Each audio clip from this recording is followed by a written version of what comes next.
for the nerds. This is for the brainiacs. This what we deserve.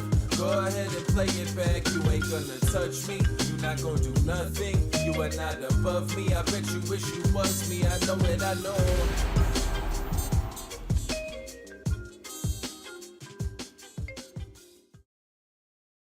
To another episode of the Only Friends podcast. I'm not plugged in yet. So Landon's going to walk you through the intro real fast. Alrighty, guys. How we're doing? This is episode number 127. Is it 27? No. Fuck. 25. 120 26. 26. Maybe. I don't know. 126. Yeah. 126. Yeah. Matt, you back? I'm back. All right, guys. I can back hear to you now. Great back job. to the bald man. way to get that number out there, guys. That's vamping at its finest, if you will. 126. Wow, man. What an episode. You'd love to see 126. What a number. We are not joined by the tortoise today. He had some family commitments, I suppose.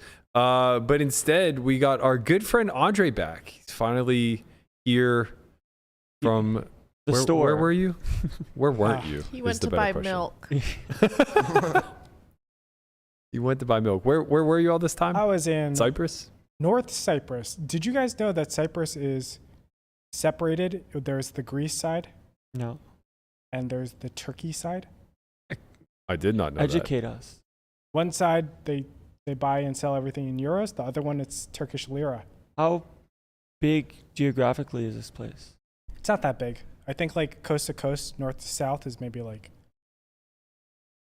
3 hours, Okay. something like that. Wow. So it's kind of small, but it's still divided. Yeah. Interesting. Yeah. It's it was crazy. It was literally a paradise going there. Looked so pretty. It did. It was unbelievable.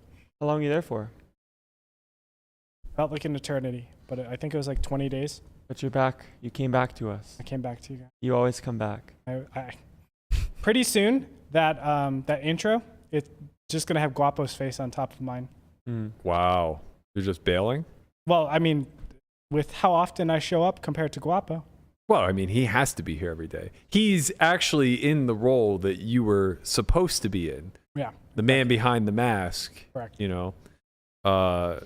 I was wondering why he didn't have a camera shot for himself all this time, because he's been using the mic a little bit more.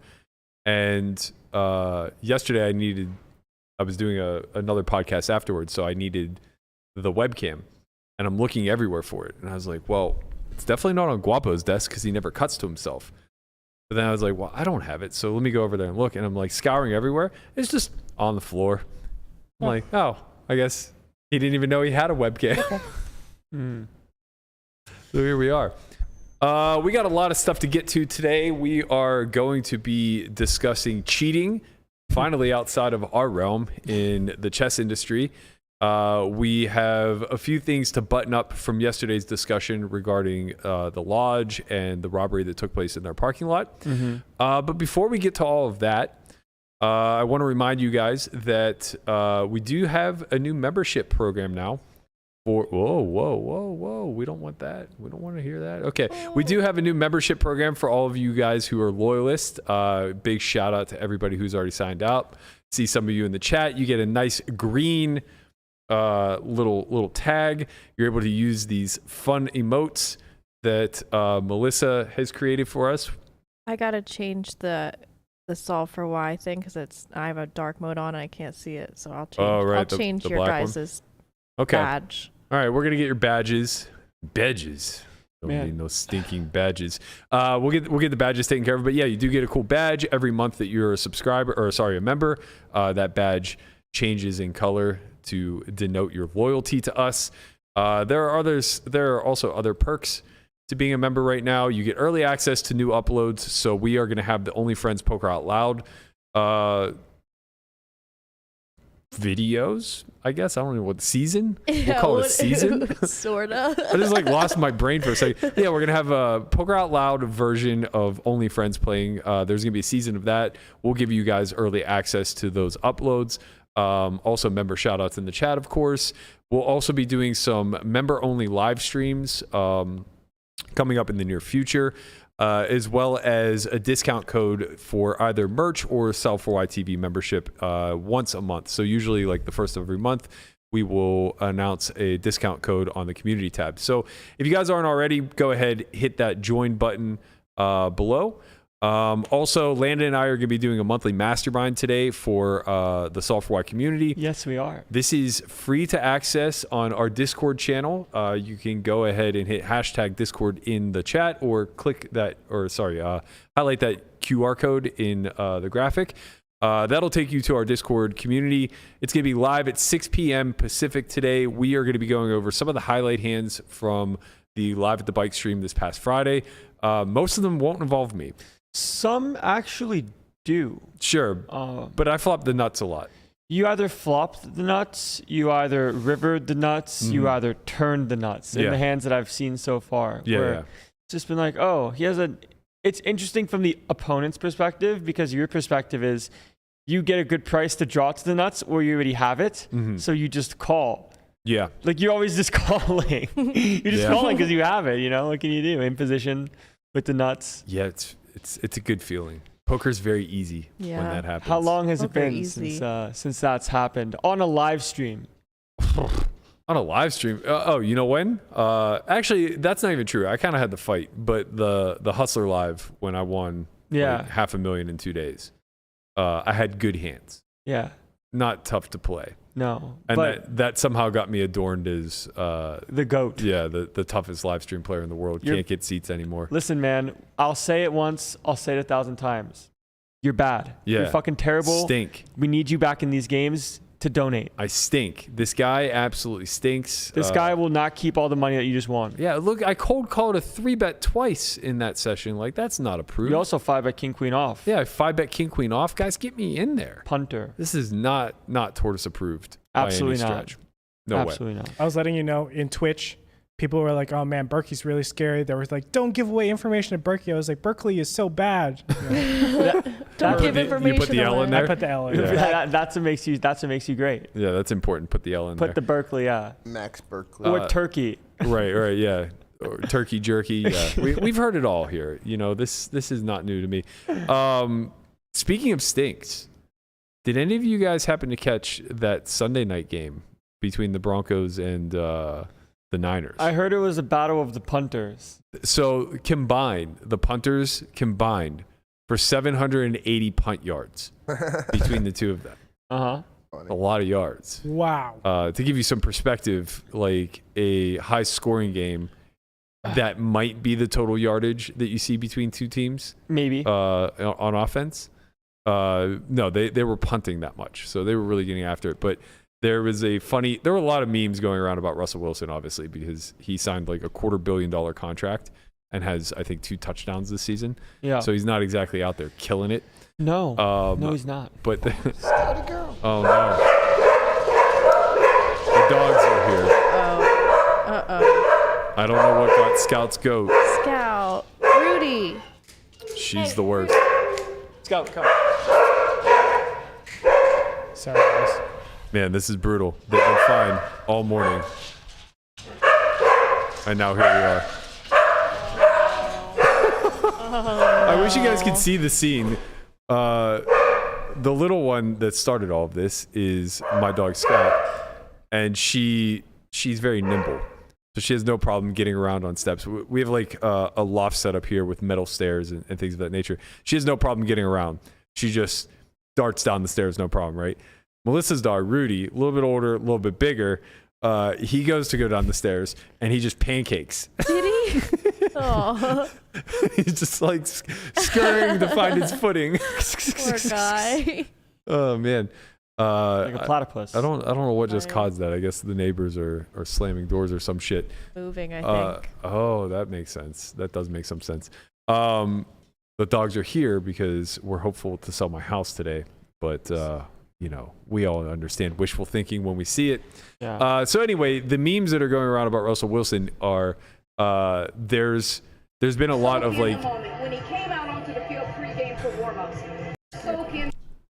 He did this promo at the beginning of the season for quote unquote Broncos Nation, and it was just him in front of a green screen, like holding a football, going, "Let's ride, let's ride." I remember that. Let's ride, and it's turned into this big like dunk on Russell Wilson meme. He's already like the cheesiest fucking guy in the NFL to begin with. And this is so good. It says Russ after leading 1 touchdown drive after 17 straight punts, and he's just sitting here beckoning for his worship. Yeah. What was the final score of that game? 11-9. Yeah. Who won? It was 6-5 or 7-5, I think, for a long period of time. The Broncos won. Oh, so Russell won. 11-10, Yeah. I think. Yeah. It sounds like he got a W. Yeah, he brought him back. You gotta put your Let Russ cook, man. Yeah, that was another one that was going around. There was a lot of like NyQuil and chicken. Yeah. Saying "Let Russ cook." I'm a huge fan of Scott Van Pelt and Ryan Russillo, and a running gag for like 6 years, whenever they still had their show together, was how much of or like how fake Russell Wilson is.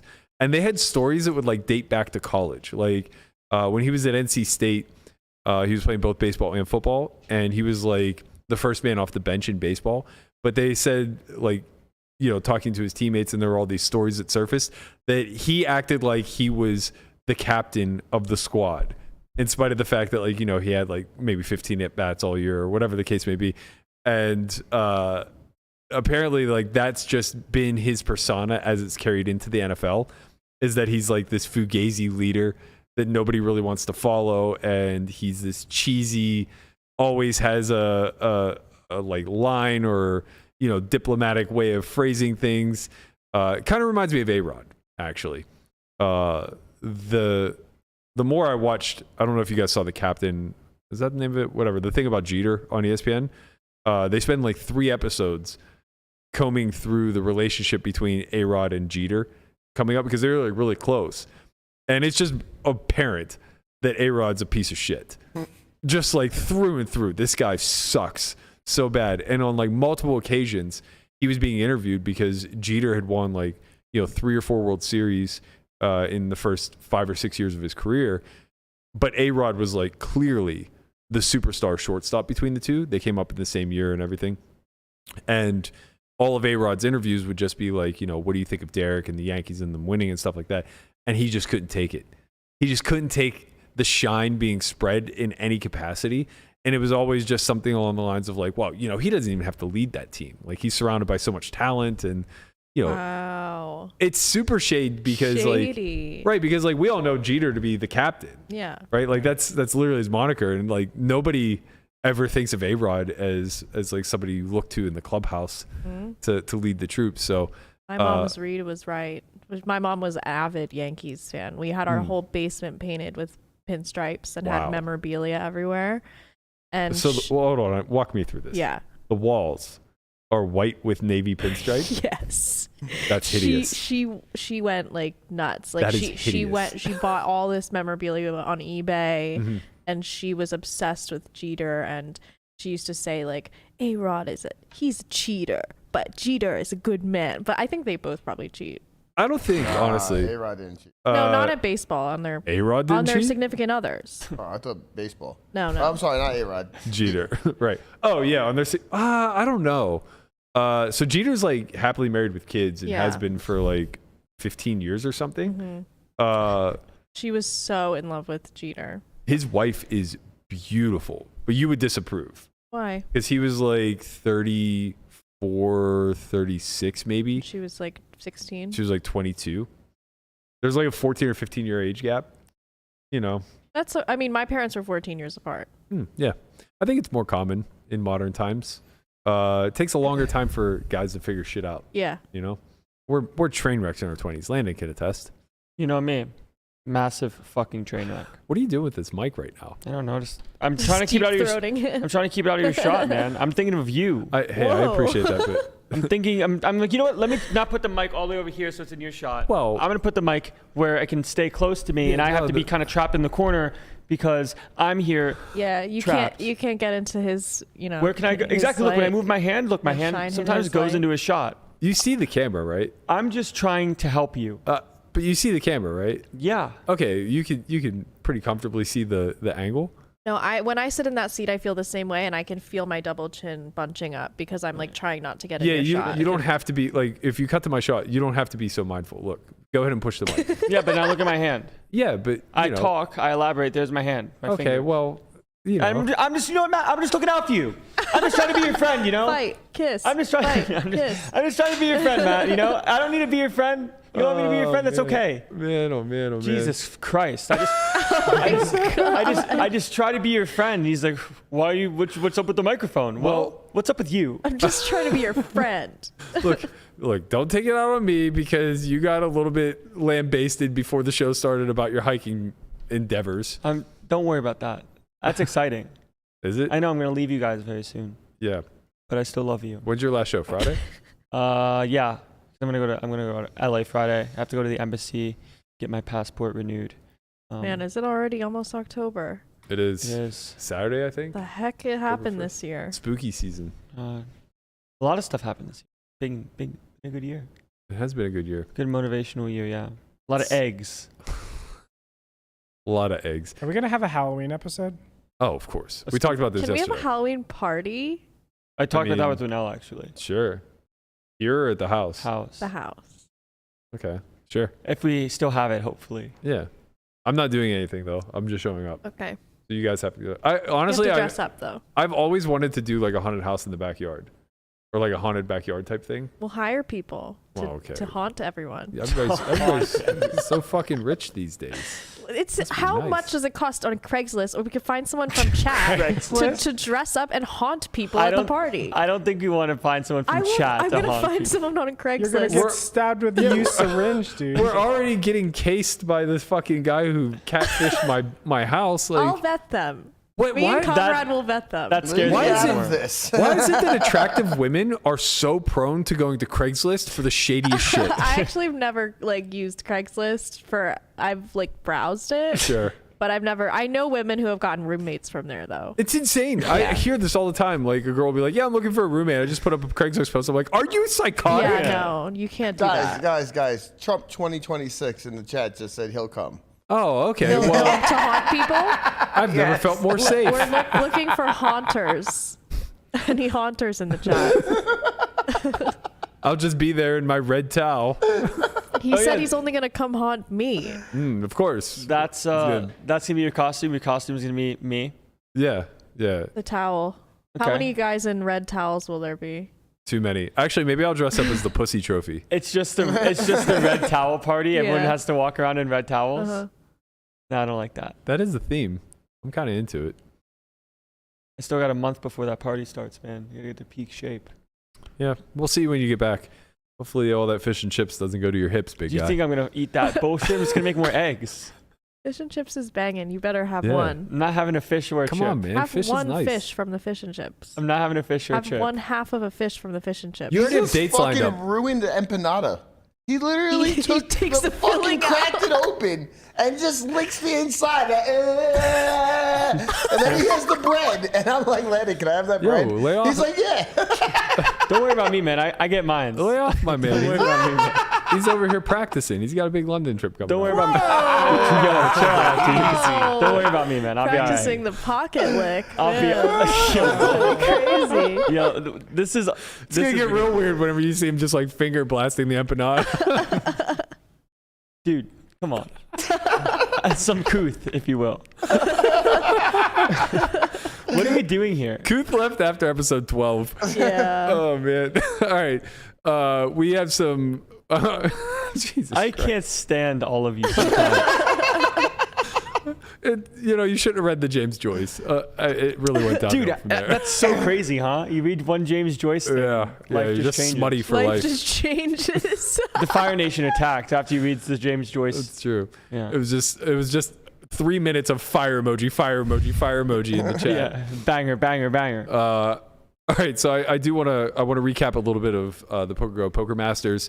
Yesterday was the 10K final table featuring Xuan Liu, Eric Seidel, Nate Silver was there, Adam Hendrix was there,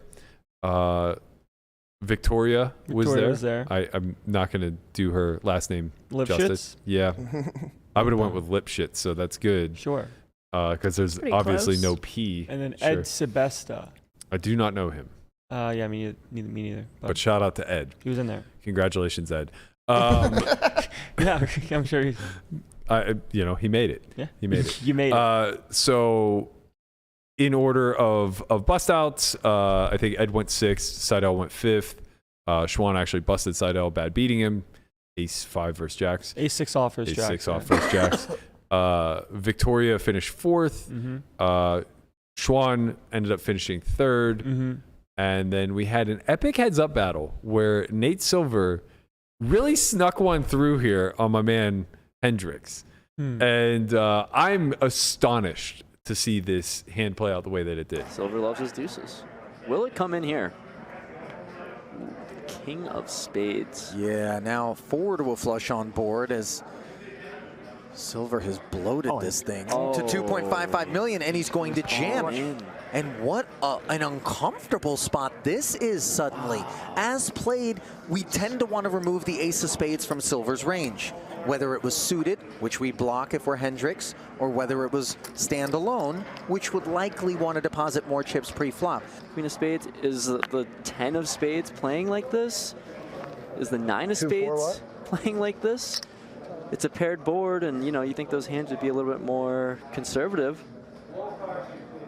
And here we are. You beat a stone cold bluff, as disgusting as it is. Oh, and he puts it into the muck. What? Here was raise call pre, check bet raise, call. Silver then bet the turn on the top pair pairing, leaving one pot size bet Silver behind. check raised flop? I think so, yeah. Then he bet the turn, and Adam called obviously with the queen high flush when the jack paired, and then the river was the 4th spade. The king. King of spades specifically. Yeah. And he jams for about pot. So I think the commentary is actually pretty accurate there in the sense that he doesn't ever have worse value at this point. But I think what's being overlooked is the amount of bluffs that he could potentially have. Just naturally speaking, like, it's not that unreasonable for Jack X. 1 spade, no spade, I guess. Both are probably going to be check raising at some frequency, not 0.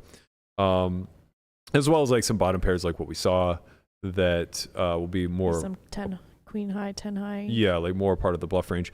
I don't think that he's turning flop flushes into bluffs on the end, but maybe it's not that unreasonable if he has a hand like 4-5 of spades, where it's like, what else do you do? Kind of thing. But anyway, pretty wild fold to have the second nut flush there and just like find a muck. Yeah. Seems tough. Yes. But I understand like Yes. I understand the perspective though, because like of everybody in the field, Nate would be most considered an amateur, and this line is just under bluffed. Yeah. Right? But Nate got some moves, baby. Yeah. That was a play you make, He so blocked people the can't do it sets again. of deuces. Yeah. He's been watching that Landon Tice how to defend single raise pots course. Yeah, I would check just to kind of be sure, but I'm pretty sure some of the bluffs when it comes to monotone boards, right? Yeah. Yeah. Come from the bottom pair because you have 2 pair outs to make some good hands, as well as have some additional equity in that regard. Yeah, I mean the big thing is like you Pretty can't spicy. like when you check raise flop, you can't only have hands that possess sets or a spade. Right. Right. Otherwise, like you have to you're have fucked. yeah, you have to have other hands Yeah. and like bottom like it's going to be coming from your pair region. Yo, who's Nate Silver learning from, dude? I don't know, man. He's out there in these streets though. Nate, I see you, Nate. That was gangster. I see you. That was not for the faint of heart. No. Unfortunately, he didn't win. He won with that hand. He won with that hand. He won all of our hearts and all of our respect. He will be played differently moving forward for sure. Iceman Bingley Hendrix, baby. He's the Iceman now? He's Iceman Hendrix. Which one's Iceman? There's the Iceman Froze You, but then he's also Iceman Hendrix on Instagram. I have to tell you, I would not want the nickname of somebody as OG and gangster Right. as the How Iceman do you Teddy talk- Monroe. How do you top that? Talk to Adam about it. Say, hey, why are you Iceman Hendrix on Instagram? I wonder if it's a self-made nickname. I feel like nobody calls you Iceman. He's from Alaska. He's from Alaska. No, I get that. Oh, okay. He's from Alaska. He didn't call himself Iceman. Well, hey man, I don't know. I would bet so much money he I'm did not. Iceman. Yeah, he didn't. No way. In No a shot. time of social media branding, I don't think anybody's beyond a self-proclaimed nickname. No, there's no shot, man. You don't give yourself a nickname. It's so rare Iceman for- Teddy Monroe gave himself a nickname. He said the Iceman froze you. That's a little different, you know? And then 'Cause he fucking branded it. Yeah, because he's a genius, you know? Like, the Liver King is different, right? Because he became this guy as Right. the Liver King. It's not just a nickname, it's a way of life. Exactly. So he became the Iceman because the Iceman froze you. He's not just like, hey guys, I'm Adam Iceman Hendrix. Nice to meet you. Like Like the way that Andre is, Andre, I'll choke you out, Hangshua. is that who you are? Great term. Yeah, you can give yourself like a gamer tag, you know, and you can go by like that. Poo Dog. Yeah. Yeah. I'm gonna talk about why that's yours. Or why that was a huge mistake. It wasn't a mistake. It's the biggest blessing. Yeah. I don't know. I don't have a story. Everyone wants there to be a exciting story. Mm-hmm. I was just making a PlayStation name, and I was on the phone with my friend, and we were like, let's just make it something really cringe.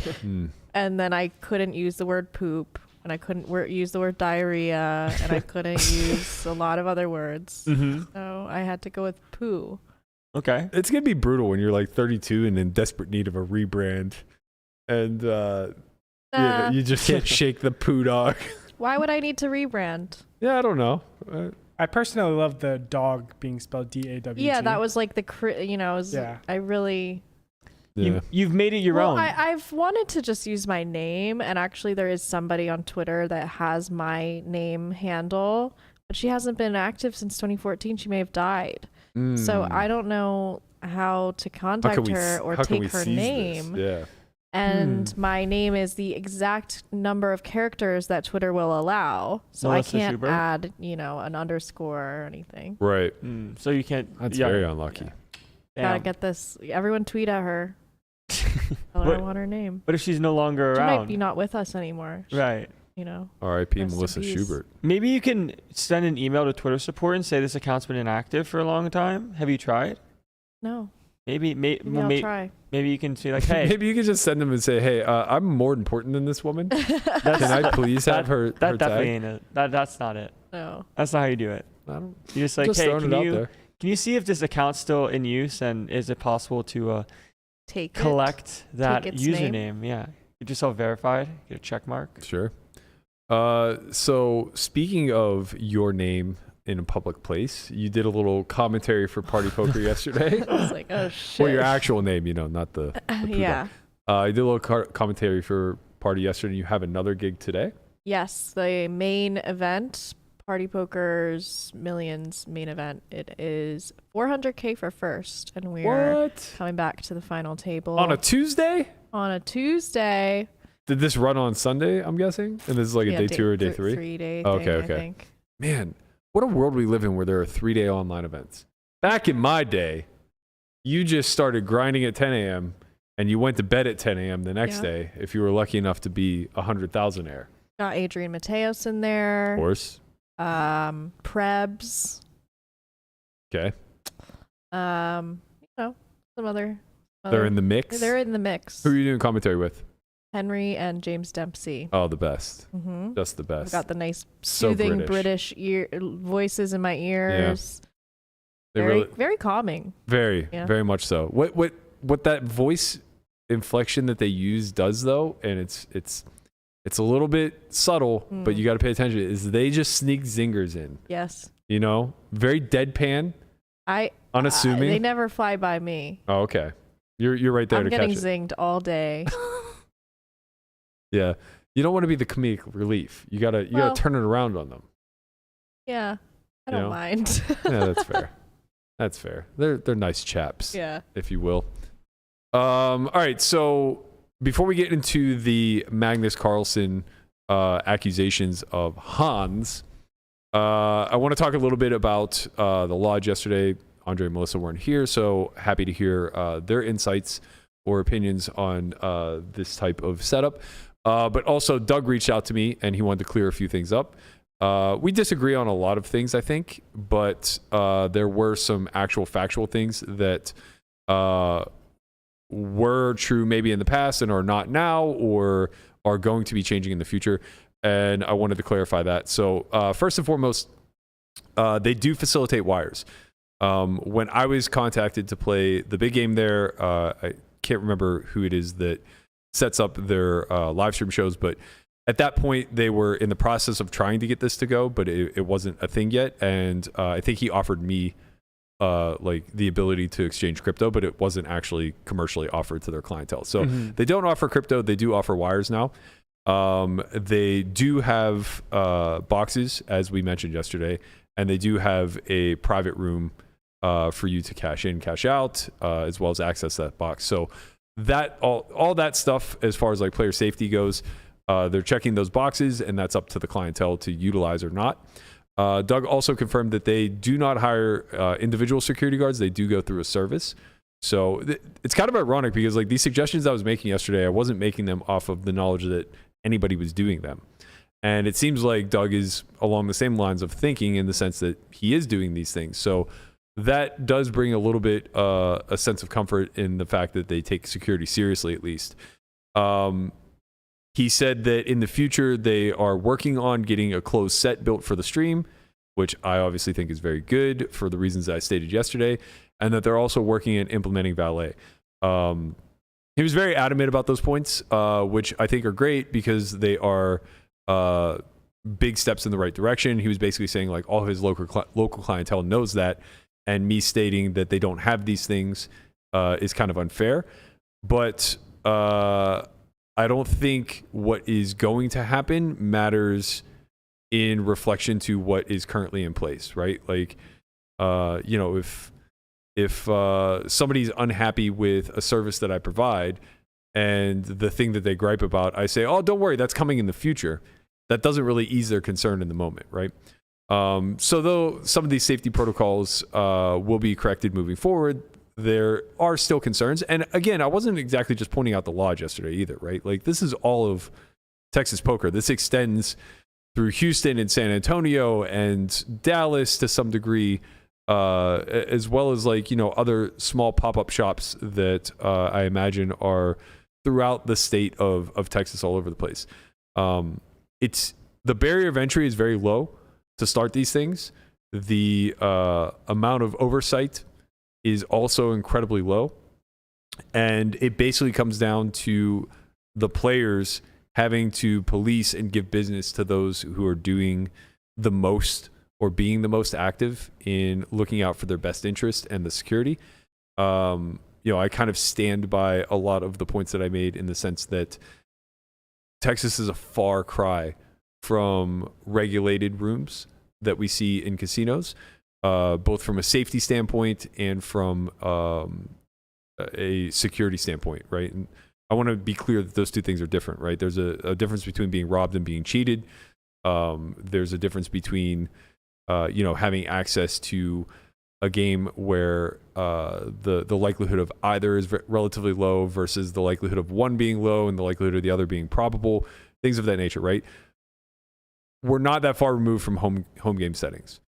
Quite frankly, there are plenty of home games that are infinitely more secure when you start playing high stakes, right? Like these penthouse games that run higher probability that you're being cheated, but an incredibly low probability that you'll ever get robbed. They are, you know, on the 55th floor of a condo building, or some sort of like, you know, penthouse tower or whatever, where you have to get through concierge, you have to get let up through an elevator, through a security, and like there are just so many measures that are protecting the patrons in that instance from a well-being standpoint. Now, are you going to get cheated in home games? Absolutely, like across the board. And I think that that's something that as players we have to be overly cautious about.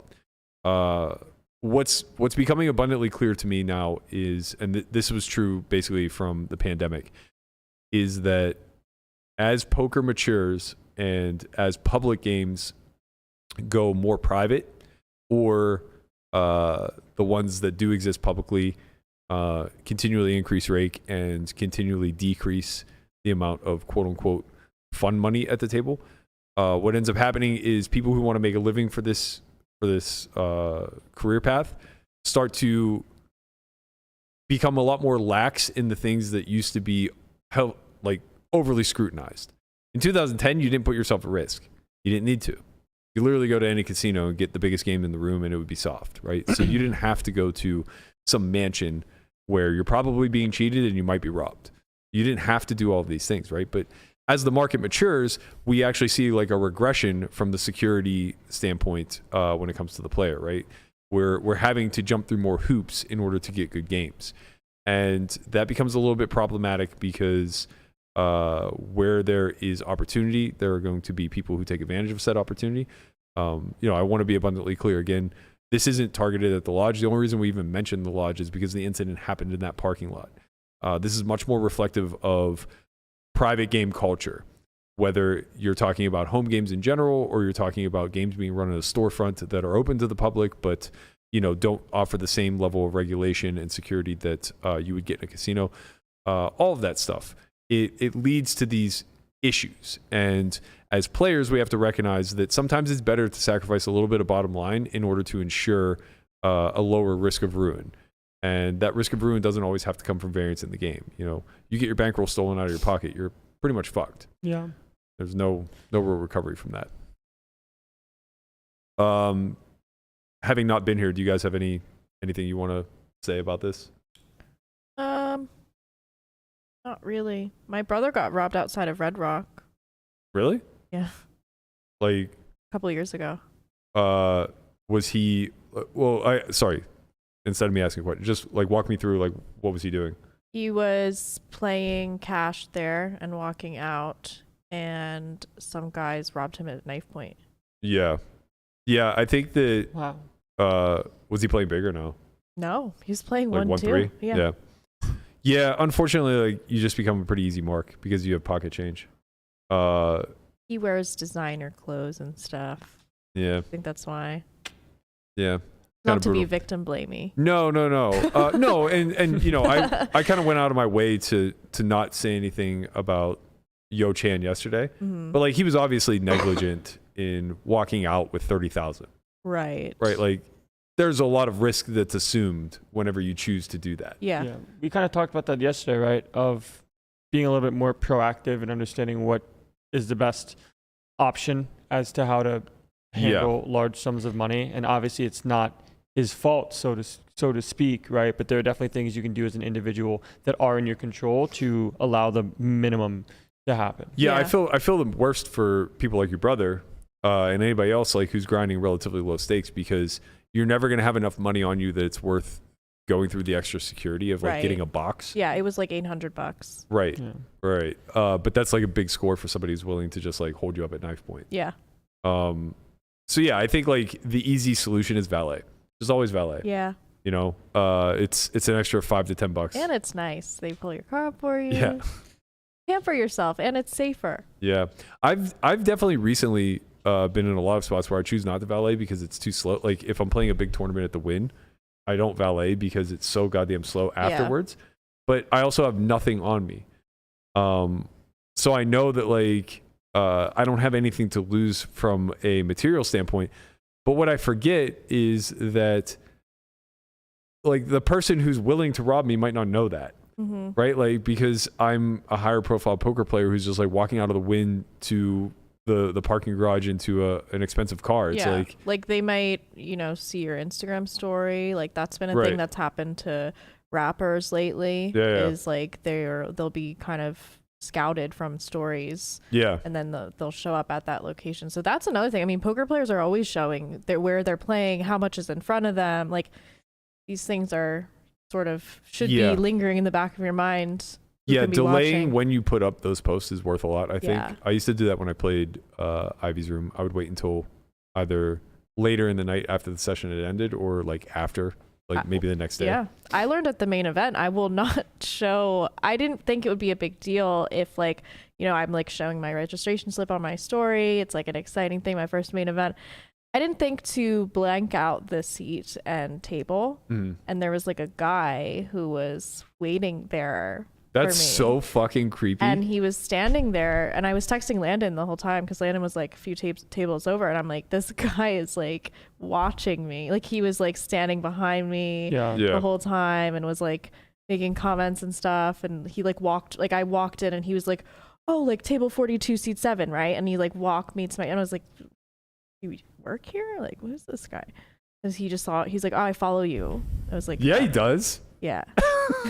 Literally. So I won't show that again. That's so fucking weird, man. Yeah. Like, I absolutely love the community aspect of poker and how a bunch of fucking idiots like us that have no standing in society whatsoever can be popular enough in a certain arena that like people want to say hi, people want to take a picture or whatever. It's a very niche internet micro celebrity. See, like we know. It's great. I love that aspect of poker. Like I think it's so cool that you know, you get to meet all these people and that they care. They actually like give a shit. Yeah.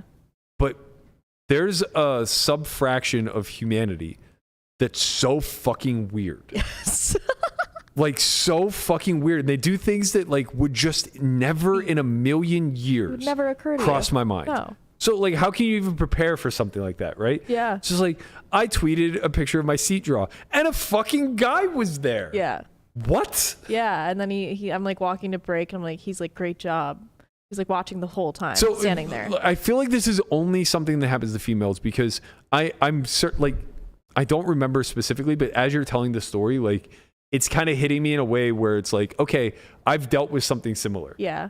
But for me, it's just like a person who so desperately wanted to say hi and get my attention and like have an exchange with me. Right. And then they linger. Right. So like my table ends up being by the rail and they just stay on the rail and they're like cheering.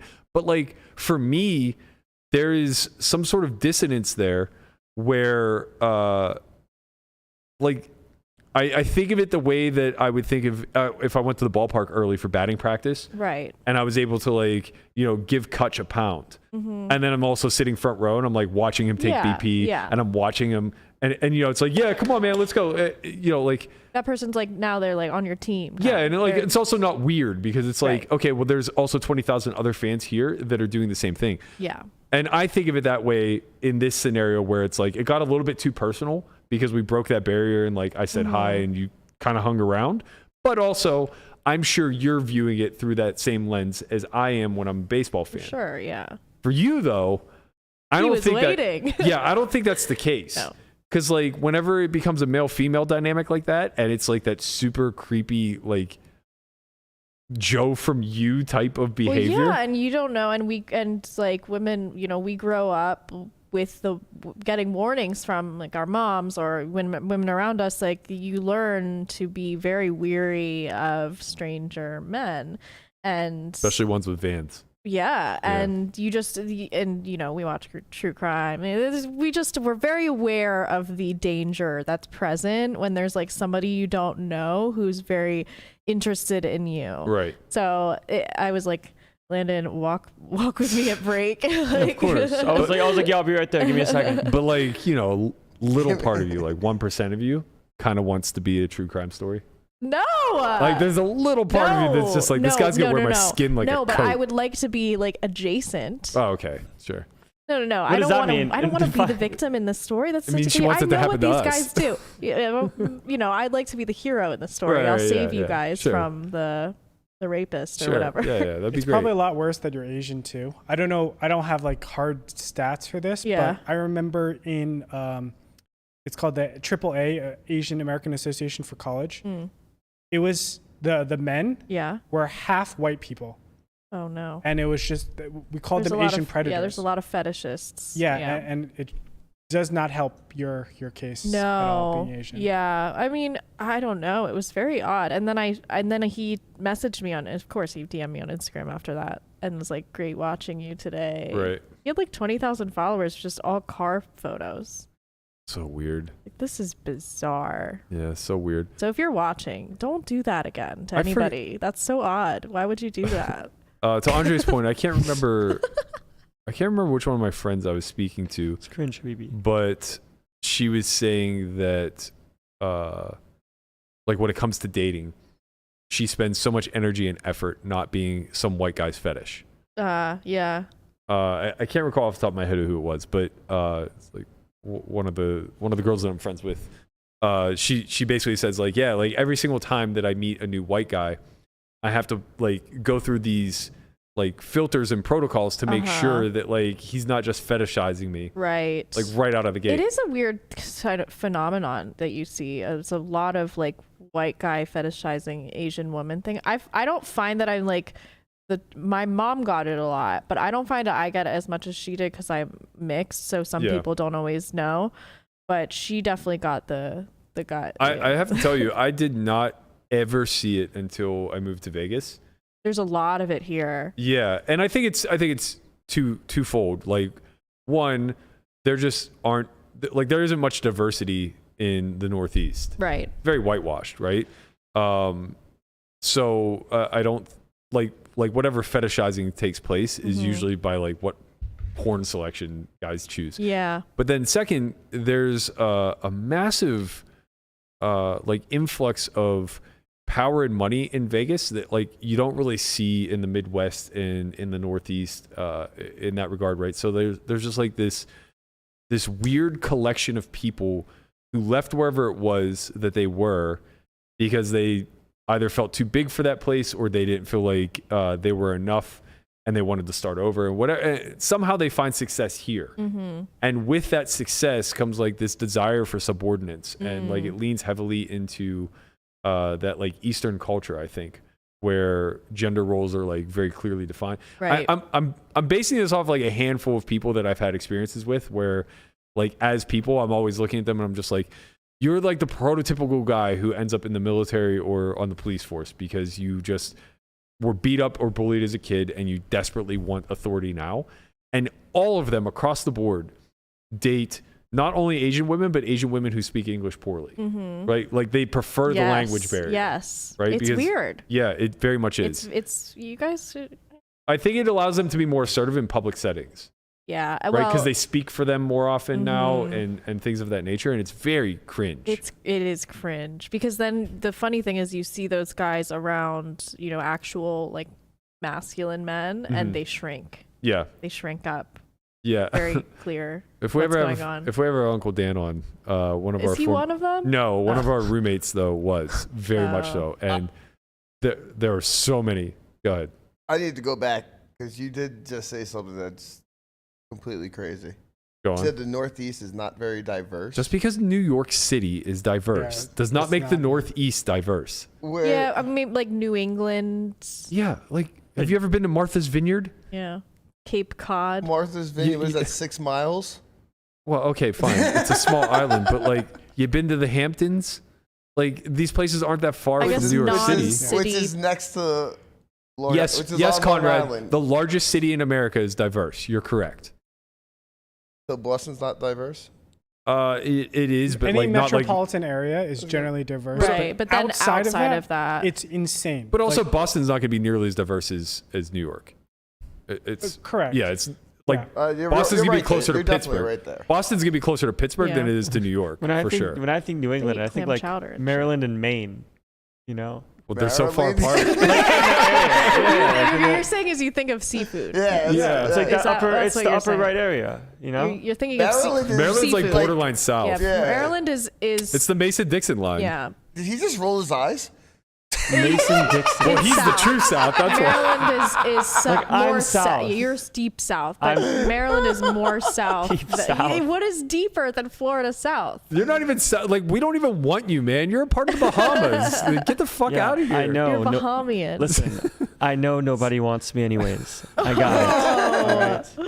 I got it. No. That's why you're going to London. And you know what? I'm running something. Only I need me. It is weird though. Like when you start to talk about Southern culture, it cuts off at Florida. It doesn't That's like insane. Florida's not the deep south. The deep south is like Alabama. I know. Isn't that weird? It's so strange. Maybe because so many people from North go to Florida. The snowbirds. Yeah, the snowbirds, and also I don't think we've really even to this day accepted them as a state. Well, there's, I mean, there's parts of Florida that are probably deep southish, like swampy. And, Like Gainesville. The Everglades. Yeah, we drove through Gainesville one year to get to spring training in Fort Myers, and we stopped. and it's like the most. I thought it was in West Virginia, only with gators. It was the most backwoods place I've ever seen. I'm like, there's a college here. Yeah, University of Florida. One? University of Florida, yeah. Yeah, it was wild. Man, there's a lot of apparently if you type in your birthday and you look up Florida man on that birthday, you'll find a good story. Oh yeah. I forget Shocker. what mine was. I looked that up though. See? We've derailed. Yeah. No surprise. Sorry about It always that. goes to geography. Why are we weird? Because we have to be geographers. Because he keeps fucking putting Pittsburgh in the Northeast. That's the fucking problem here. I said Maryland and New England. That's part of like Maryland and Maine. That's like New England area. No. But to be fair, what he said was correct. Like the Northeast, especially when we were growing up, was not diverse. There wasn't a single. Okay, I have a like best the friend. Suburb or like more rural areas are gonna be. I lived on the Jersey Shore. I had a best friend in second grade. Where on the shore? Like right on the Jersey Shore. Where? Tom's River. Oh. He was the only other Asian in my school growing up. There weren't more Asians until I was in like high school. Well, that's because I never saw any black people. Minorities are always in concentrated places. Sure, but I'm saying my school had none. Like I had no minorities in my school. So I just grew up in a very predominantly what I thought was white, but I come to the West Coast and everybody's like, oh no, they're olive skin. They're olive Okay, so I've quickly done some research and I realized that I was incorrect and I'm sorry. Maryland is not part of New England. We know, man. We know. Thank you for that. I didn't know. I'm sorry. We were just trying to brush it off. I think that you are associating the seafood. Yeah, I thought it was like, they're both seafood places. Pennsylvania. I thought Pennsylvania, Maryland, and then up, but it's not. It's cut off at Connecticut. Yeah. Okay. You're learning, That's why we have to do geography. Yeah, it's New England, then New York, and then, everything else. Oh, I see. That's very interesting. It's like the Russell Westbrook. Ah, I see. Very interesting. Yeah. But yeah, like Maryland's just specifically crabs. I'm sorry. But anyway, it's Conrad's assertion that somehow New York City is the entire Northeast that always derails this. Yeah. No. You believe that New York City represents the Northeast, which is ironic because it's kind of quite the opposite. New York City is kind of an embodiment of everything that the Northeast is not. Like New York City is incredibly cultured. It's very diverse. It's like more East Coast. Yeah. East I mean, Coast versus Northeast. Technically, it has a coast, right? Yeah. So yeah, I would call New York City North or the East Coast. No, the East Coast. I would agree with you. East Coast. Yeah, it's the East Coast, right? The East Coast has a specific culture. Yeah. We're a little rough around the edges. Yeah. But when you say Northeast, it is very, very, very whitewashed. Like, of course, there are going to be some major metropolises. Metropoli? Yeah. Metropoli. Metropoli. Chopping broccoli. Nobody's gonna get that reference. Wish LeMan were here. But yeah, Scruff, like outside of like Scruff, McGruff, Chicago, Illinois. Outside of like you didn't even finish it. You had to finish it. 60652. There you go. Outside of like Philly, Boston, and if we count New York City as the North or as the East Coast, outside of Philly and Boston, like there just really aren't even major cities. Like Vermont, New Hampshire. All of these areas, like, bro, this is where people go to ski. Yeah, that's all you need to know. There aren't. Well, like the population in one of them is like Lower East Side. You see how you keep tying this back to the major city that exists there? Like, yeah, we get it, man. Miami is more diverse than all of Florida, but yeah, Florida not super diverse. Anyway. You know what? I'm not going to defend my state. It's tough. I'm just gonna let it go. It's a tough one to defend. I'm just gonna let it go. See, that's. Would you say it's diverse? I would say that there's different types of like people in Florida. Like there's different areas of Florida. Like upper like Tallahassee, Panhandle area of Florida versus like South Florida. Like is very different culture. Yeah. You're in South Florida too, so it's like you're gonna experience a lot more culture there. Correct. I was fortunate enough to be in South Florida. Yeah. There are other parts of Florida. Florida's actually nice. It's bussin'. Yeah. It's bussin'. I will say one of the things that I noticed the most as far as like geography goes, moving east to west, is that East Coast beaches are brown. So no, They're brown. not always. Virginia Beach is brown. They're gross. Jones Beach sucks. Everything in the north. The East Coast sucks. beaches are pretty brown, but they're warm. Jersey Shore. They're warm though. There's so much urine. They're significantly warmer, and Yes. also they're significantly more like commercial. Yeah. So like Boardwalks and stuff? my vision of a beach is like, you have the boardwalk, like like Ocean City, Maryland type stuff. You have the boardwalk, you have a very populated beach area. You get in the water, nothing touches your feet. Yeah. Because it's so much foot traffic, like there isn't seaweed growing or anything along those lines. The exception being the Outer Cigarette Banks. butts everywhere. Yeah, exactly. A little bit of litter, some Yeah. trash, some pop rings, whatever. But more importantly, nothing is touching your feet when you're in the water. This is critical to me. Like animals? Animals, seaweed, anything. I don't want to be seaweed. touched. I mean, yes, at times of the year, but like... you might get a turd. You're more likely to get a Right. turd touching your Right, exactly. feet. When you go to the Pacific, it's cold. Yeah. And it is the wild, wild west as far as I'm concerned. and- There's fucking seals. I there love are that. Sea lions. I love that for you. I don't love that because they're feeding off of something, and all that shit's gonna touch my feet. I don't want it to touch Dead my fish feet. and stuff, or what? Dead, alive, sharks. I don't know You what's don't in like there, man. animals? I don't like ocean animals. You don't like snarks? What's a snark? It's just a shark. Just said it was an ant. Sharks are cool. Just don't, You don't don't like a mess with them. snark? You don't like a snark? I don't want anything to do with the marine life when I'm swimming. I always loved looking for sea animals and animals. Oh. I Australia would was dig like- for crabs and stuff. Australia was like this too. We went to Sydney and it was like blistering hot. It was like 108 degrees. The beach was actually like very nice and very East Coasty, like very commercial. But the water was terrifying. Cold? No. Oh. It was beautiful. Oh. Blue. But It was there's like gorgeous. an octopus that could just kill you in a But second. yeah, I mean, there's something. It's fucking Australia. Like everything within 100 yards of you is trying to eat you. Yeah.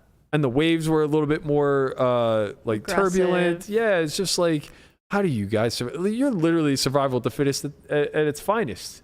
For sure. You've all made it this For far. sure. Well, yeah. I mean, people of that skin tone are not meant to live in that climate. Yeah, nobody in Australia is soft. No. They're just all like hard as fuck, ready to take on the world. That's Don't what want to hear Australia- about your baby problems. I would love to know who my ancestor was that got banished to Australia. Right, what they and did. what they did. Yeah. We have some cool ancestors. Probably get you know? along. That is kind of Australia. cool to have Australian heritage and just know that you're from criminal lineage. Yeah. just, like- kind of cool. What do you mean Yeah. criminal lineage? Let's not go very far. Yeah, because that's They're, how they ended up there. Yeah, Oh. they're all the English prisoners. I mean, some of us are too. If you have English background in America, it's kind of the same thing. Yeah. Oh, okay. We were 'Cause shipped off. I was thinking about Conrad and my Norwegian background. We come from the Vikings? the takers and pillagers. Yeah. Right. Yeah. Yeah, you guys scream Vikings. Nothing about Conrad doesn't say Viking overlord.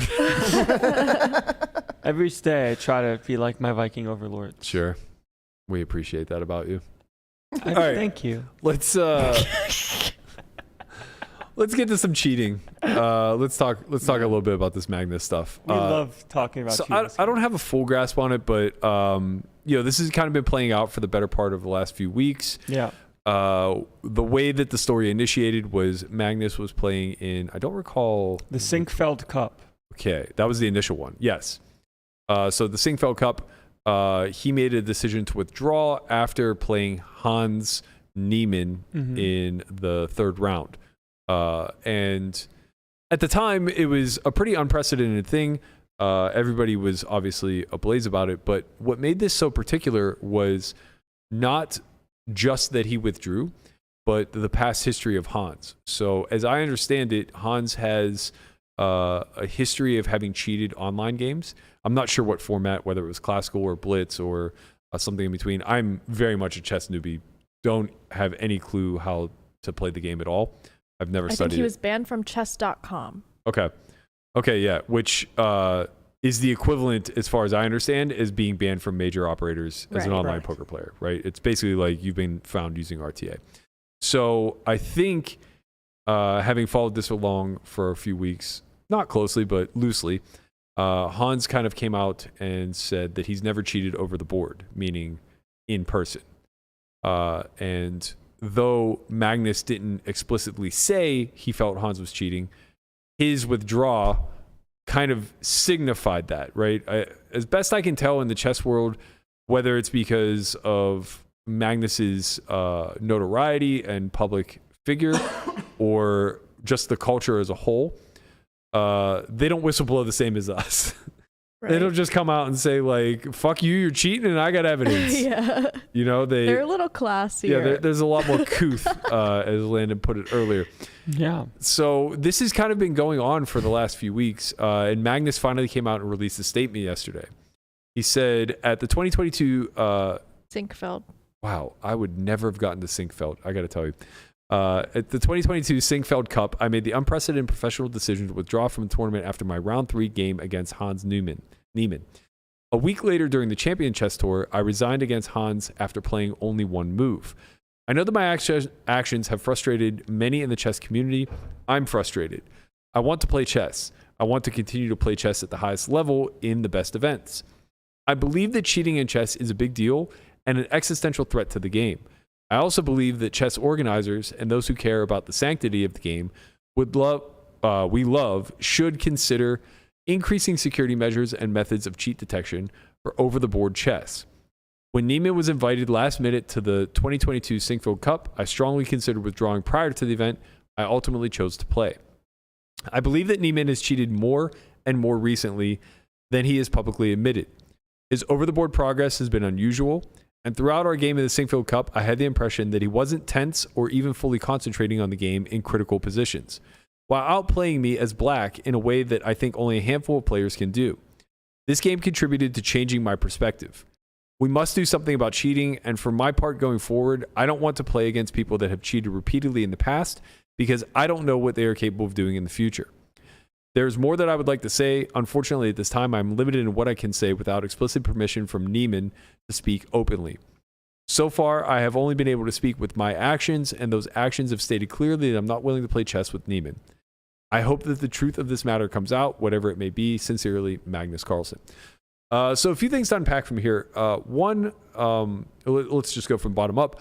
He says he's not able to say more, even though he would like to, without permission from Niemann.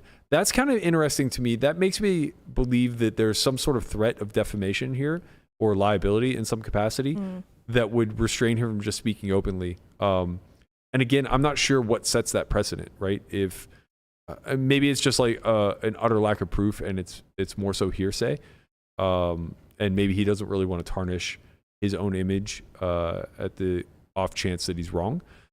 But this strikes me as very strange. I applaud him for taking action, but I think a lot of people are reading this statement as kind of like, I don't want to say baby behavior. People are saying he's being like a sore loser. Yeah, that's how it kind of reads.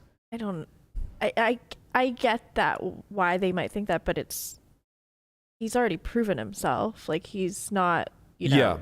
I think it's kind of like a little bit of the language that he chooses, where it's like, I don't want to play against people who have repeatedly cheated in the past because I don't know what they'll do in the future type of thing. I felt like that was a good line. It's a logical line. Right. But it reads as kind of, I'm the best chess has to offer and you need to protect that. Yeah, but it's kind of true. He is leveraging his position, and he has probably the most power in chess, right? Yeah. Yeah, and to be clear, if somebody worse than Magnus had come out and said this, I don't think it gets more credence, right? I think it gets more blowback of like, you're just a sore loser and can't compete type of thing. There's just major dissonance. Like, I don't know if you guys know, but he mentioned that it was black for a reason. Right. When you are black at the highest level, winning is very, very hard. Right? Yeah, you play to draw, right? You mostly try to draw or like hold a position, yeah. Correct. And it's so tense because white has the advantage of going first, so they're attacking. And they can attack in so many different ways. And that's why he mentions it, because you should be under duress a lot of the time. And there's a tweet that shows like his body language. He's very kind of laxed, and Magnus was saying that he was looking around. It wasn't really like zeroed in as he would expect someone to be, which is leading to his perception that he might be cheating. And he's the world champion. Right. So could you imagine having that lackadaisical demeanor going Weird. into a match against the world champion and just like Yeah. easily beating the guy? It's weird. Even if you're beating him, like you are super excited not to mess it up. Mm-hmm. It's just not how competition is done. So is this how this, do we know, and like, is this how this guy usually is when he's playing, or it seems like no? I don't really know. Yeah. I don't have a lot of volume with him, but to me, it reads very similarly to the Postle. Right. case, Right. Where it's just, there's so Something's much data. off. Yeah. So much data, but we don't have any proof, but the data is proof. Right. Right. Also in the Postle thing, his demeanor was very telling in a lot of situations as well. So I don't think that he's wrong to kind of go the route of saying like, you know, his demeanor isn't what it should be type of thing, and that they're not selling it well enough. That seems like it could hold some credence. Now, obviously, it's not proof, but it opens the discussion up, right? Like it's circumstantial evidence that when coupled with other circumstantial evidence could lead you in a certain direction. And that's often how we have to look at a lot of these things, right? It's how these cheating rings ultimately get torn apart, I guess. There was a tweet by @TY_Jonas. He says, I analyzed every classical game of Magnus Carlsen since January 2020 with the famous chess-based tool. He played 2 100% games, 2 other games above 90%, and there's an immense difference between Niemann and Magnus Carlsen. Niemann has 10 games with 100% accuracy and another 23 games above 90% in the same time frame. So effectively, he's saying that Niemann is able to play 10x more efficiently than Magnus over the same time frame. And, you know, it speaks to one of two things. Either the guy's a complete and utter prodigy, or he is utilizing some sort of unfair edge.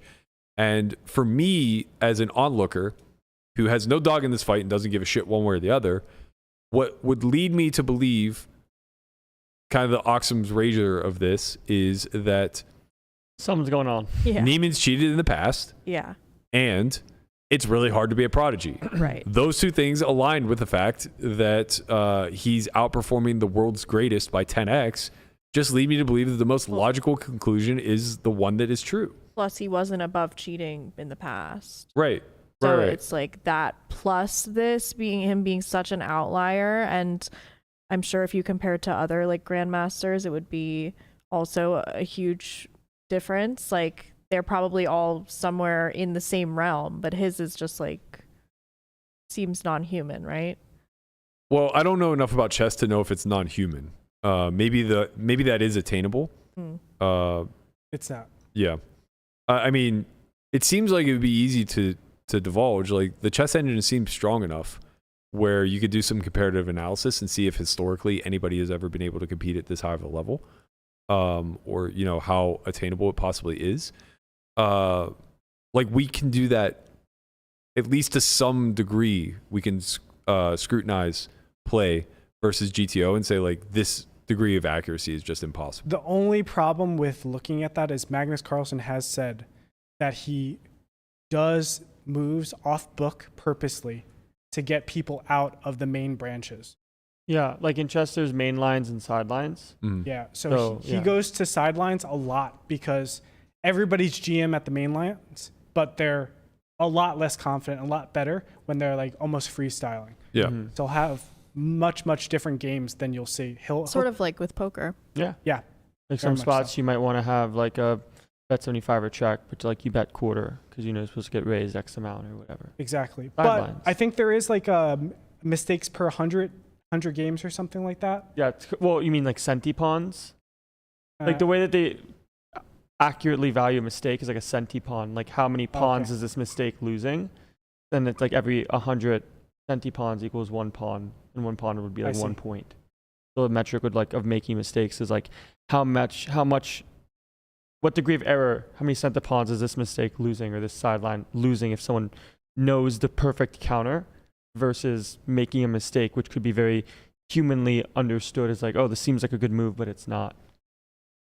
Also, there should be moves that are just like very obviously computer moves, right? Like there's some moves that like computers make that no human makes. There's some They're ridiculous like a stuff. 0.001% of the time type of thing. It'll be because there's a lot more not perfect information in chess, but there's like the solve in chess is greater than solve in poker, where sometimes the engine will just see a move that like brings a piece like all the way back to the edge of the board, whereas like a human, it's like, I would never move this piece all the way back here. I would never move my king in this way.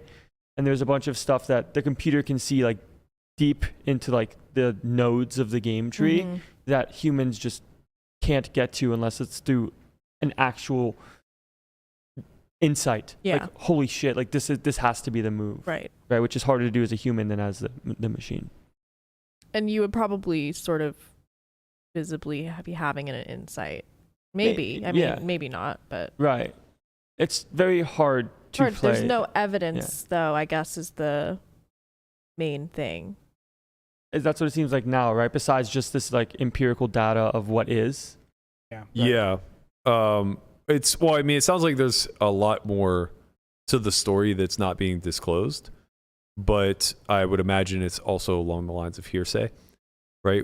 Which would probably be like methodology of cheating. So the big thing that separates chess from poker is that there isn't the same atmosphere, at least as I understand it. Again, I don't follow chess that closely, so feel free to correct me if I'm wrong. But as I understand it, it's not this like hemmed in high drama scenario where like if you're not in your seat, you're just like out of the game kind of thing. The way I understand it is they can take time for these classical games. And they can like use the restroom whenever they like and whatever. So as long as he's able to remember board positioning, he could be getting perfect information. From what I understand, like when they live stream these matches, they're in real time. There's no delay because why would there be, right? Like it's not like whole cards exposed type of thing where they have to protect information. Chess is open information game. So some of the speculation is that he's just getting real time information fed to him in some capacity, right? By people who are able to watch the game, keep the board positioning and things like that. Yeah. I mean, that seems like it would be pretty easy. Yeah, everybody has access to an engine. Yeah. Right? So it's similar to when Brewer was saying that Ali would play him in chess matches and just run the engine on the side for fun. I remember that story. So nuts. Like just to body him. Yeah, you know, and it's you like have a problem. Yeah. They play chess for fun, and they're both just like, oh yeah, I'm at 1300. Yeah, me too. And then they play like 3000 level. Like Elo chess. Yeah. So it's a fascinating story to unfold because I think that we as observers can like learn a lot seeing another industry go through it and vice versa. I'm sure that like they could take a lot away from what's happened to us in the past 4 or 5 years as well. But I'm mostly curious to watch how this is handled both publicly as well as from a I don't want to say reporting standpoint, but like from a content creation standpoint, because this is the hottest story in chess one way or another. Also, this reminds me, do you guys recall when Magnus chose to step down from the World Championship? This must have been like... It was within 6 months ago, right? Yeah, it was within 6 months, maybe like 3 months ago. He said he would only play to defend his title if he was matched up against... I can't recall who, maybe a rematch or whatever. He wanted to play a specific person for the World Championship. Do you think, though, that this had anything to do with Hans being involved? Was he in the World Championships? I don't know. I wish I did. I don't have that info. Yeah, maybe a question for the chat if you guys know. Was Hans invited to the World Championships, and was there a chance that Magnus would have to play him? If so, do we speculate that maybe that's why he chose not to? Because to me, from an outsider looking in, like when he made that announcement, I'm like, something's off. Like this guy is about to quit chess and become a poker player or some shit. Like that was that was Jordan announcing that he was going to go play baseball, as far as I was concerned. If I'm drawing an analogy, they say no, Hans was not a candidate. Okay, so maybe he literally just was. Wow, imagine. Right. That's strange too. Right. Yeah, like how? What happened in those 6 months? Right. And chess, like people don't learn that fast either. Right. Yeah. it's so hard because it's like the structure in which you think has to change completely. Right? And there's so many micro aha moments that you need. To me, it's like a pretty slam dunk case, but I understand Magnus.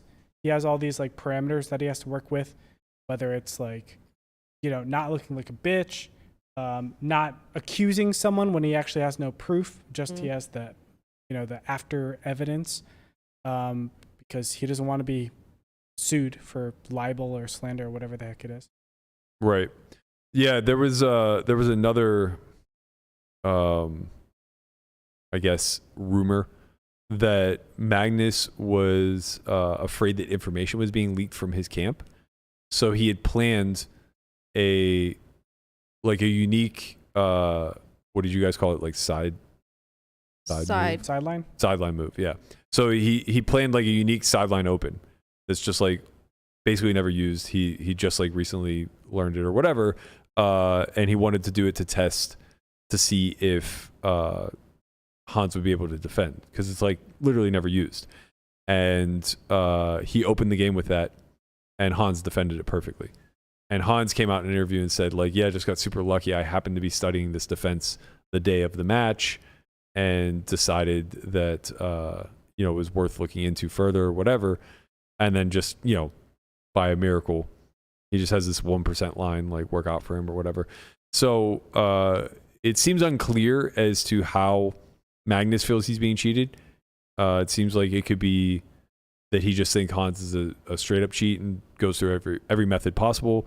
It seems like he may be afraid that there's a rat on his camp that is leaking information. I don't think it's that, because even when you're competing, like it's just like any competition. There's pressure on the line. Yeah. And you feel that. Because no matter what, it's going to stray offline. Even if you learn that line completely, it's not like a definitive end. It's still, zigs and zags, and you need to be able to. Well, I think Magnus just resigned then. Yeah. Like after he responded, I think that's where he just resigned. But yeah, to your point, I didn't even think of this. Like when I had heard about that, I didn't know that much about like how chess was organized or whatever. So I heard about that. I go, oh, for sure, he has a leak in his camp. Like for sure, 100%. But now that I'm thinking more about it, they're just saying that Hans is getting real-time information. So if that's true, somebody just ran this 1% move through an engine and like spat back the response. Easy. Yeah, super easy. And then he'll have counter responses thereafter too. Yeah. Just like for what it's worth, when it comes to percent responses in chess, it's not like things are at certain frequencies. It's just if a line is chosen, the line loses X centipawns versus the main line, but it can solve what the next best possible thing to do is. Like there's no mix of like, okay, 20% this move, 80% right, so you're this sacrificing move. a little now for better gain exactly, later. Yeah. It's like okay, it's like a gambit of sorts where it's like, okay, I know this line, I've studied it, I'm going to play this move, and I know how they're supposed to respond, and if they don't, here's how I take advantage. Okay, yeah. When I was saying a 1% move, I actually wasn't even correlating it to poker. I was referencing this documentary called AlphaGo. Yeah, I was thinking of that too. AlphaGo is sick. Yeah, so there was a point in the match where they were at a stalemate, and the computer found a 1 in 10,000 move. Right. And then later in a later match, the human found a 1 in 10,000 move. So I was thinking of it in terms of that, but I guess for an open that wouldn't make any sense because no, there are openings that never get played. Yeah, and this is probably what you're referencing. Yeah. Where it's just generally openings stray out to so many different variations, and they can transpose into other variations of different openings. But if you have just prepared an opening that never gets used, and then no other preparation off of it, it's useless. Correct. Yeah. It's just, yeah, you're just punting. Yeah, it's because chess engines, like they do have engine competitions, right? Because there's like Stockfish, there's Leela, there's AlphaZero, right? There's a bunch of different things, right? So different engines see chess itself differently. Yeah, AlphaZero is an AI that like learned how to play chess. They got all the rules and figured out how to play it, playing that way. And Stockfish. My understanding is that chess is solved from endgame back. I know that if there's 6 pieces left on the board total, the game can be solved. Yeah. Like if there's 6 pieces on both sides left, every move can be solved and like can be solved down to a draw or a win, depending on if there's a winning position or whatever. Yeah. Yeah. That makes sense. Chess is interesting. Whoa. We did the same thing. You hear me? You said chess is interesting. I said chess is fascinating. Well, that's the difference between somebody who knows how to play chess and somebody who doesn't even know the rules. Yeah. So I think the main takeaway here, for me at least, is that all of this would have been solved if, this guy got just a lifetime ban when he was caught cheating from everything. Right. Yeah. And to bring it all the way back to poker, like that's what we're advocating for. Instead, we're left with getting robbed out of games from the best player in the world. Right. Who, I don't know if this is going to be the case, but in 100 years, people are going to look back at Carlsen games and be studying him like we did for the greats, like the Bobby Fischer games or, whoever it is. This is just going to be how it is. And yeah, it sucks. Yeah. It really does suck. I wonder if they are better served to retroactively ban him just on a whim based off of past behavior, or if they're better served to implement better security measures moving forward for over the board chess. Right? Like, do you just... I think it's both. Yeah. Yeah, maybe you just start streaming on delay. Maybe you stop allowing them to be unescorted away from the game. Like, you seize phones, like communication devices, whatever. Like, yeah, I think taking security more seriously in a game that integrity matters so much is probably worth something. Because here's the thing. Just like poker, everybody trains in chess, with the assistance of these engines. Everybody can go on the board and see in real time, and it's a lot faster than poker, obviously, in real time what the best moves are and play that accordingly. But when you go to compete, it's just, you don't be a dickhead. Yeah. And you can do that online and stuff like that. Yeah. But you get banned very, very quickly online. Right. And you just can't have any overlap at all.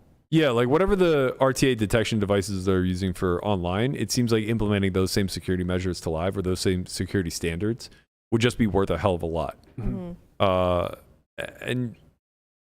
yeah, it strikes me as odd, right? Because if, and I don't even think it's that big of an if, but if Hans is cheating over the board, he's kind of doing it in a spit in your face like he's not being secretive, if my understanding of how dominant his performance is by comparison actually is, right? The only thing he's not doing is apparently like cheating in 100% of his moves because he's not showing super user status yet. But to outperform the literal best player in the world by 10x is effectively, playing close to engine. And that seems like it's really just a big fuck you to all the organizers who are unwilling to do anything about it, right? Just kind of accept that, we have a new prodigy on our hands. And then secondarily to that, like, what if you are a prodigy? I don't think it's inconceivable that somewhere down the line, somebody's 10x better than Magnus. Everybody gets smarter and evolves. I think the issue in this situation was like how fast it all has happened when it comes to like the improvement of ELO, right? Where like ELO points are hard to gain, let alone become rapidly better than the number one player in the world. That the timing just seems so insane. Yeah, it's like if this was the case, we would have known about it a long time ago. Yeah, I think is how like the chess community kind of sees it. Yeah, and like Magnus is that many magnitudes better than the next, right? Like it's not like there's a cluster of people who are hovering around his ELO score, right? It's like him and then the field. Yes, like everybody knows Hikaru Nakamura because of his fame on Twitch these days. He is a super GM, so he makes other GMs look like absolute dog shit. Yeah, and which is wild when you talking about grandmasters to grandmaster. Yeah, and then Magnus dumps on Hikaru, and I'll watch Hikaru, and he makes me want to quit chess like, permanently. He's so fucking good. The speed in which he talks about the board, which he analyzes, it's incomprehensible. And Magnus dumpsters on him. So that's wild. It's another level. Man, what allows for that? Like what in the human brain just allows for that magnitude order difference. Honestly, maybe what it is like, you know, you might see Hikaru just being like one of the greatest linear thinkers of all time, and like he can just see the board in a specific way, and it allows him to really replicate engine play and stuff like that. And maybe Magnus is like next level, where it's like not only can he do all of that, but he can in his mind branch out the game tree and kind of like see move counter move without having actually examined it yet in the engine. A lot of these guys do go by feel. Yeah. But it's trained feel. Yeah. That's exactly right. Yeah. They've just gone through so many. I mean, I think that's how it is in poker too. Your pattern repetition recognition just trains, and then it is sort of a feel play, but it's not like a feel play because your feel is actually your intuition that's been trained by reps and reps and studying. Right. Not even just pattern recognition, but pattern recognition correlated to the person who is exuding the pattern. Right. Because like the exact same pattern can mean two different things depending upon the opponent. Yes. But you're very confident that it only means A or B. There's no gradient, right? So it's just like it means A when with player X, and it means B when with player Y. Right. And like the best of the best are just trained into that to decide in real time of like, okay, you're player X. I'm going to do this accordingly. This is the tree I'm working with. Right, yeah, exactly. I think it's also important to note that this isn't the first time people have been accused of RTA in chess. But I think the main difference, I remember there was this one girl that got accused that it was in her lip balm that she was getting. Oh, it was Anna Rudolph. Anna. Yeah. What? How does that work? She most likely wasn't. Yeah, of course. But I think the distinguishing factor here is that this guy's a known cheater. Right? So yeah, that's where there's parallels, but not full one-to-one association. Wow. All right. Anybody else have anything else to say about chess? I'm really dragging my feet through this because it's fascinating to me and I don't know much. This is for sure one of those avenues that I've only been exposed to because of poker. No shot I would have ever even known who Magnus Carlsen was if I wasn't a poker player. If anybody wants to play checkers for rolls, I'm in. Yes. I got to tell you, buddy. Not to shoot you down, but if you want to play me in a solved game, I'm also in. I want to see the checkers heads up. You don't want to play me check. Can we bet on it? You want to play me in? But like you say that because like you have a feeling that you're good at checkers. I've literally looked at the solve for checkers. Congrats! I don't care. Because I want to know how closely I was playing to it to begin with. You know who's? I did the same thing. You really wanted to crush people during. No. I wasn't like that. I was doing. I did the same. No, I did the same thing for Connect 4. Yeah. I wanted to know how close my strat was to optimal. Which is just take the middle, right? Yeah. No, it's more complex than that. It's like middle with gaps. Middle. Whether you move first or second. Yeah. Ooh, I wanna learn that so badly now. It's super easy. It's like 5 minutes of reading. Yeah. Just to dunk on your friends. Yeah. I already dunk on my friends, but I only know just like take the middle. We got like hyper competitive in like the early 2000s. Like some of the best were Mercier, Dan, Phil Collins, and myself, and basically intuitively. We all got really, really close to fully understanding what the solve was. Jay actually may have had it figured out or may have looked. I don't know. But eventually, like, you know, we all kind of looked and the game became no fun anymore. It just kind of ends. Yeah. I mean, I would like to see this checkers match. Well, we need to play. What's the train game? Ticket to Ride. Ticket to Ride. That's what we just need to have one. I got a ticket to ride. One streamed night of Ticket to Ride. We could do like a game night. Stream. Like this is actually popular. There was a YouTube account I used to follow. I was actually in contact with the creators for a while, where their entire channel was just board games. So all they did was like test and play and speak strategy about board games, and they would do it like openly. So if, for instance, they were playing like a four-way game of Monopoly, they would just discuss. They would basically do Monopoly out loud, and they would discuss each other's moves. So it made it a little bit weird because your opposition knows your strategy openly, right? But there's so much variance involved anyway. It kind of doesn't matter. With games like Monopoly, it ruins like the auction aspect. Yeah. Right, because like you need so much cooperation in order for things to go well. But it's really interesting. I wish I could remember the name of the actual channel, but a bunch of really good guys. I think they have some interest in poker.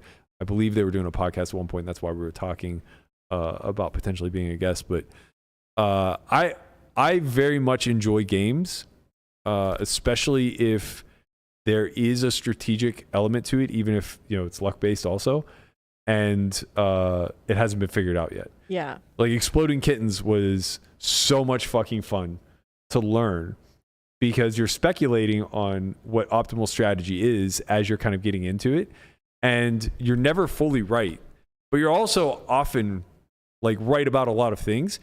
So like Danielle and I learned it together, and based off of the way she attempts to play trains, my best guess is that she likes to start with the worst strategy first and work backwards. The Danielle train strat. Too. Yeah, yours actually might even be worse than hers because you only care about wild cards. No, Melissa won. She's won. I won. You did win a game. Danielle, you guys were so distracted on fighting each other. That's true. You forgot about the sleeping dragon. There is that's you, the sleeping one dragon. Out of 95 games the of one. Sleeping dragon. Wait, so Mercy won just gambles? Is that all you do? Yes. In short. A gamble that's not even worth gambling. Right. It's like I want to make it really inconvenient for them by having all of the rainbow cards, and I don't really care about completing it. I just want to make their lives harder. Which it doesn't, though. It doesn't really do that much. And then I have to end up using the rainbow cards, so they Right. get shuffled back in, and it's just like not the best strategy. There's a sense of childlike wonder when Melissa pulls a wild card from the deck and goes, ooh, and then you get two and more then I free get cards. another one. Yeah, the best feeling in the world is pulling a wild card because then you get to take two off the top. Mm-hmm. So you pull a wild card, and then the next one you look at is also wild, and then the third one you look at is wild, and you're just like, "Wow, I hit the trifecta." Yeah. That's the dream right there. Best I part think that about- it's like I think that I'm blessed if It's I pull like a lot of correct. wild If you cards. just fuck with people and act like you pulled 3 wilds, you get the same reaction. That's also true. And when Jeno plays, we force her to expose the first wild card always. Everybody else, everybody else, we just trust that they pulled a wild card. That's a cheat-ass motherfucker. But like, she'll just pull a black train and go wild card. No way. It's so fucked up. You fucking scumbag. And we'll feel no type of way when Right. you're like 3 minutes later, like, Wow. wait, did you have a wild card? Right? Yeah. Like, show me that wild. I She don't doesn't know have where one it is within right now. 20 But cards. there is an element to trains, like so the strategy is obviously to win, but oftentimes like poker, you could just be dealt out. So Sometimes you lose. Yeah, you could be like 7 or 8 moves into the game, and it's clear as day you're drawing dead. Yeah. And now your sole mission, if you care, like if you're actually paying attention, your sole mission now is to just fuck whoever is the favorite to win.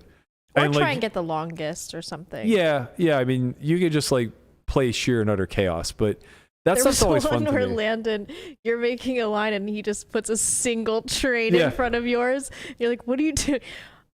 I just want to build there. Right.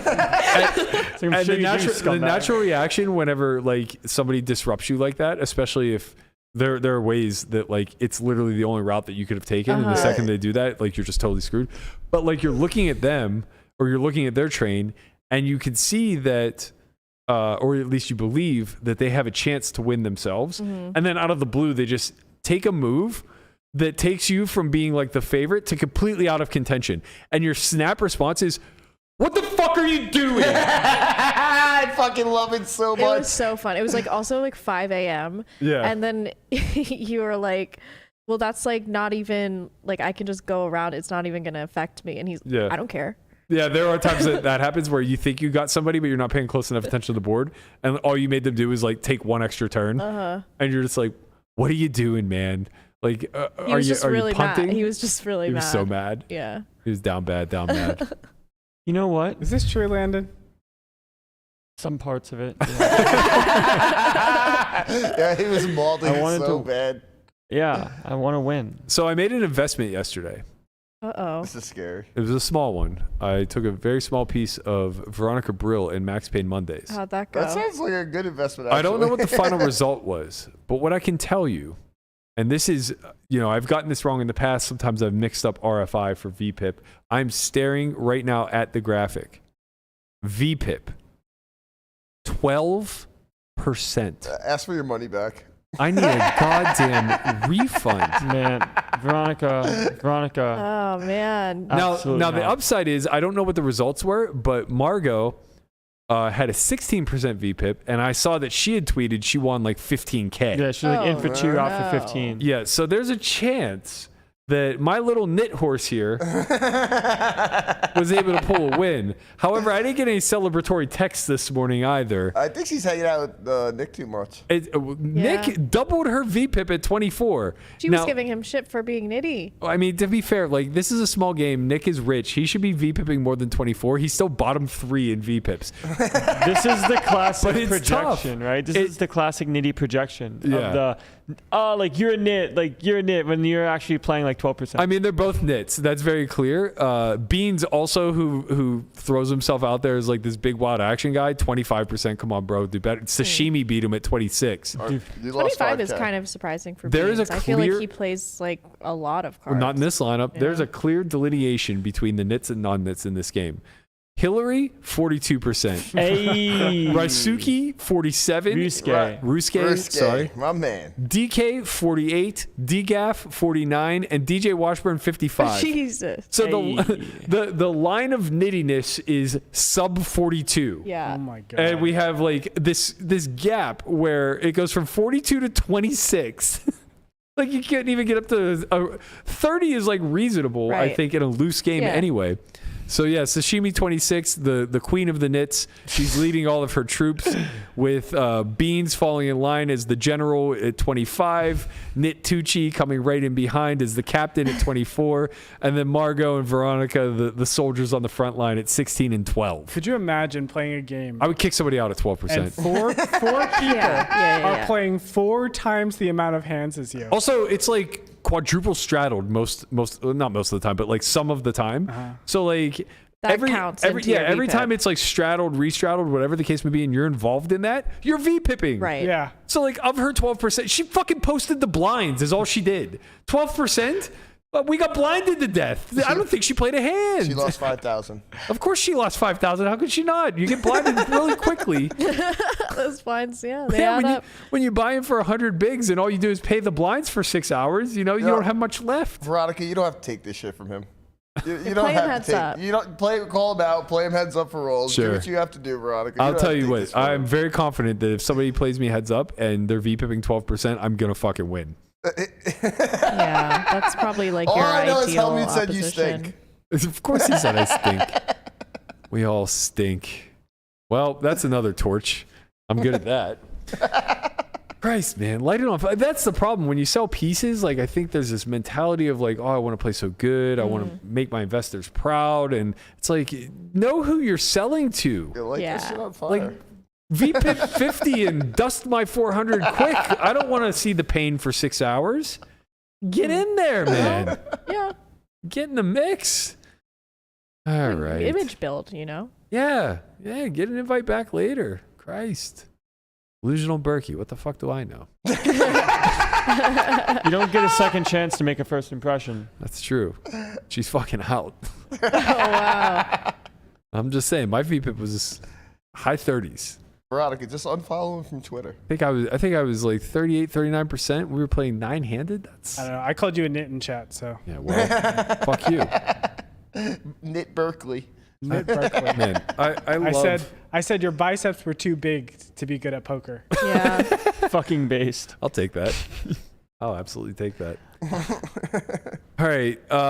Reminder that Landon and I are going to be doing a recap of the Live at the Bike Friday stream at 6 p.m. today. Head over to our Discord. Hit hashtag Discord in the chat if you want that link. It'll be about an hour long. We're going to do a full deep dive in some of the hands. Run through some solver lines to see how well or how poorly people are playing.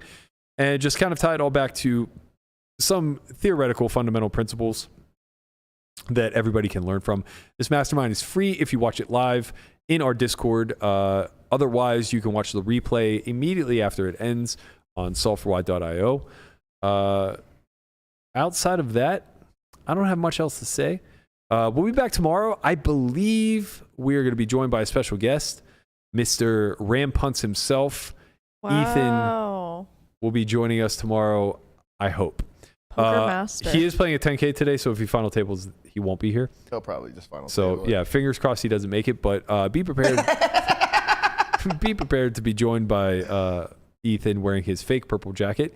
And I think we are going to play around with doing a members only chat tomorrow. Maybe not tomorrow. Tomorrow's not the one. What I want to do in the future is do a members only chat for when we have guests.